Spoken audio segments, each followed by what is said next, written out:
Bonjour à tous, aujourd'hui on se retrouve pour une nouvelle vidéo sur un problème qu'un des membres de ma famille a rencontré en passant sa voiture au contrôle technique. Hop, la contre-visite. Donc malheureusement sa voiture n'est pas passée au contrôle technique. Et parmi les réparations à faire, il y a donc les deux ceintures de sécurité arrière qui ne se renroulent pas bien.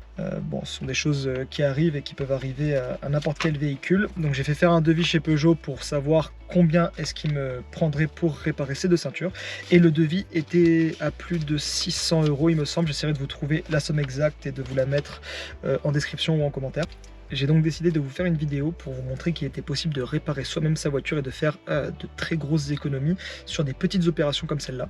Donc j'ai décidé de vous faire un tutoriel sur comment changer les ceintures de sécurité d'une voiture. Ici nous sommes sur les ceintures de sécurité arrière d'une Peugeot 207. Pour cela, je suis allé à la casse et j'ai acheté deux ceintures, donc des ceintures d'occasion pour 40 € l'unité. Donc on est loin des 300 € demandés par le concessionnaire. Cette opération est très facile à réaliser. Pour cela, vous n'aurez besoin que d'une clé de 16 et d'un tournevis plat. Avant de commencer l'opération, il faudra débrancher la batterie, tout simplement parce que de l'autre côté, nous allons rencontrer des faisceaux qu'il faudra parfois même débrancher. Et donc, il vaut mieux, pour éviter l'accident, débrancher la batterie. Pour cela, nous allons retirer le cache et enlever le plus de la batterie. Faites très attention à ne pas toucher les deux cosses car cela pourrait vous mettre en danger très sérieusement. On débranche le plus et on le bloque sur la droite. Pour changer la ceinture, il faudra dévisser les trois écrous qui la maintiennent. Il y en a un qui est juste ici au niveau de l'assise et les deux autres se trouvent derrière le cache blanc ici que nous allons démonter après. Pour commencer, on va soulever un petit peu cette assise là. Hop, on la remonte vers le haut et on la fait glisser pour avoir accès au premier boulon juste ici.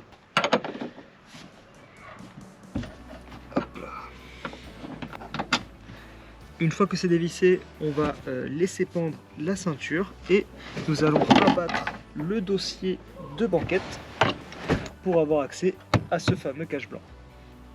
De ce côté, il faudra enlever le cache noir qui se trouve juste ici en passant le tournevis plat et en remontant légèrement le cache. Il faut faire très attention parce que c'est très fragile. Hop. Et on laisse le cache comme cela et on se retrouve côté coffre.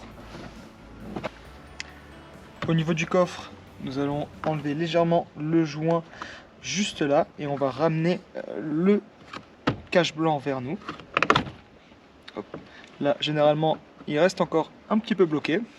On va déclipser les derniers ancrages avec le tournevis plat.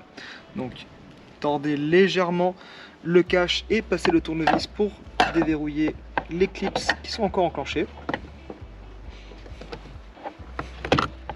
Une fois que c'est fait, il va falloir désolidariser le cache blanc du cache noir et il faudra tirer le cache blanc vers le bas pour enlever la partie qui est coincée dans le haut au niveau du plafond. Pour cela, on passe le tournevis plat entre les deux éléments et on fait un léger effet de levier et le cache vient tout seul. On tire le cache blanc vers le bas assez doucement pour ne pas l'abîmer et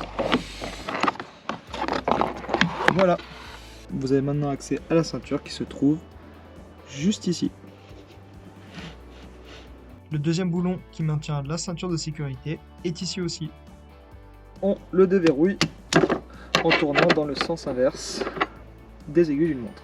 Pour continuer, il va falloir débrancher les deux câbles ici et ici, raison pour laquelle nous avons débranché la batterie un petit peu plus tôt. Donc pour débrancher ces éléments, c'est très facile. Il faut les rentrer un petit peu dans leur prise et tirer sur la languette et ça se débranche tout seul. On fait ça pour le branchement bleu et pour le branchement noir. Une fois que c'est fait, nous avons accès au troisième boulon qui maintient la ceinture de sécurité. Ici, nous voyons donc mieux le boulon que nous allons pouvoir dévisser avec la clé de 16.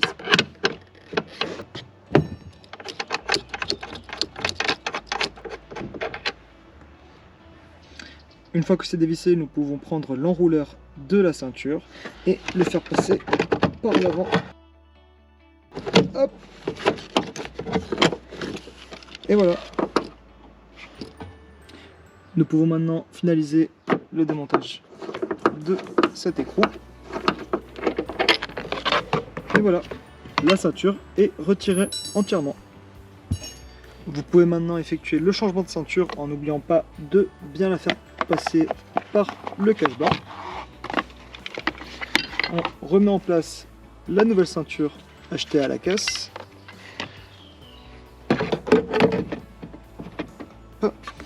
Et on le revisse.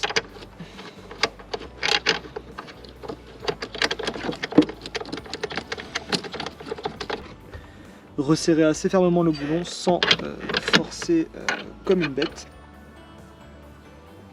Hop. Ça sera largement suffisant. On reprend le deuxième socle de la ceinture pour le revisser. La voici. Et pareil, il faudra le resserrer assez fermement sans y aller comme une brute. Notre clé de 16. Et voilà.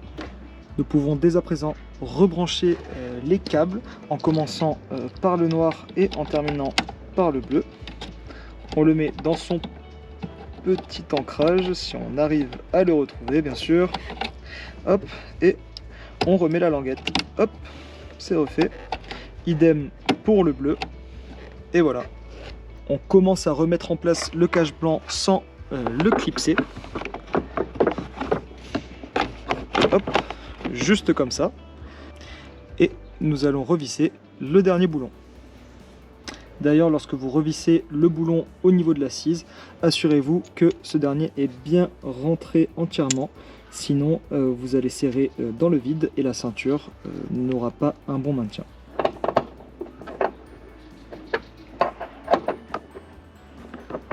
Une fois que c'est fait, on peut réabaisser le petit cache blanc pour essayer de refaire passer cette partie supérieure au niveau du plafond. Hop.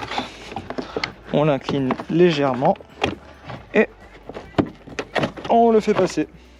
Et voilà. Enfin, pour finir, nous allons reclipser le cache blanc et nous allons réemboîter les deux caches et l'opération sera terminée.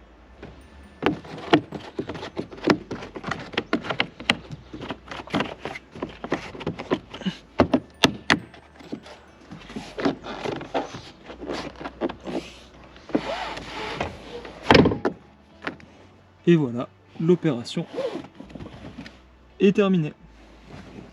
Pour le côté droit, l'opération sera identique. Il faudra juste faire attention à cette petite lampe qu'il faudra faire rentrer par derrière pour éviter de trop tirer sur les câbles. Et vous n'aurez aucun brochement. Il faudra juste dévisser les 3 boulons qui seront aussi en 16. Merci d'avoir regardé cette vidéo. J'espère qu'elle vous sera utile. Et je vous dis à bientôt pour la prochaine vidéo.